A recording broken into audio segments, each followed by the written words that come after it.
Hi, beautiful people of the world! So, let's go! Travel tayo sa mura na Palace-themed hotel pa in Cavite City. So, from our home, 1-hour drive pa going to Taytay. Kasi from Taytay, magta-travel kami kasama ng lolo and lola. Siyempre, yan ang struggles in single mom travels. Yung mag-isa ka.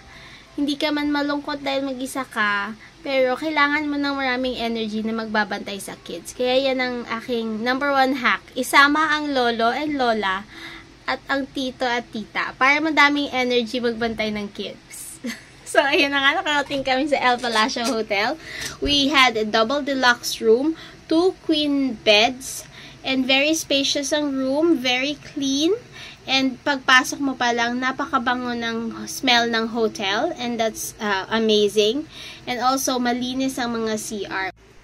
And just across the hotel, may Pure Gold na. So, ang mga groceries natin for a day, pwedeng bilhin agad. Lalo na ang lotion para sa mga chikiting, para sa mga mosquitoes. After that, nag-swim na ang kids at nag-enjoy sa pool ng hotel.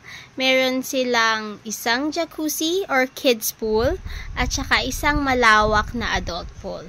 Tapos, ayun, in-enjoy na namin yung mga offline moments namin. Hindi ko na nga na-record pero hindi naman importante ang recording. Importante is na-enjoy namin yung time namin together. So, ayun nga, after cleaning, lumabas na ako to check on the kids kasi nag-last dip pa sila. Yan yung aming kinabukasan.